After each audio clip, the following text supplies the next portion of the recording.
A scary moment. Take a look when a trooper from Oklahoma narrowly escapes serious injuries. The SUV that he had just pulled over was hit by a passing vehicle that you just saw in Kansas. A new Senate bill aims to boost punishment for drivers ignoring the move over law. KSN's Adam Orduna tells us what it could mean for drivers.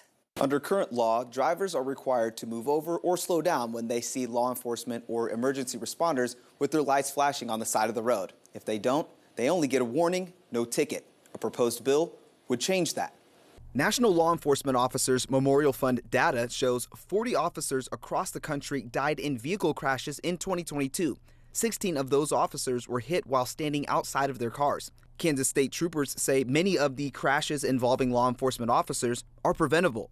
If we could just give ourselves that extra 10 minutes, the worst thing that's going to happen is you're going to get your kids to school earlier, you're going to get to work earlier. Now we're not speeding, now we're not running those red lights, now we're not trying to pass cars on the shoulder, things that we normally wouldn't do in those situations. A proposed Senate bill would increase punishment for Kansas drivers who do not move over or slow down for emergency vehicles stopped on the side of the road. Sometimes we just take for granted that people already know the law or they're doing the right thing.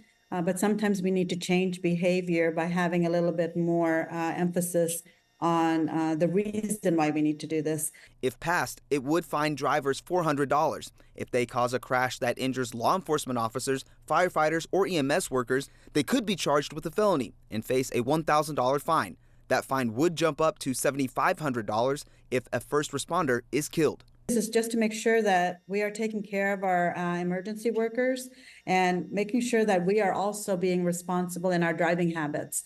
The bill is being discussed by the Senate Transportation Committee. No word on when it could be up for a vote. Here for you, Adam Orduna, KSN News 3.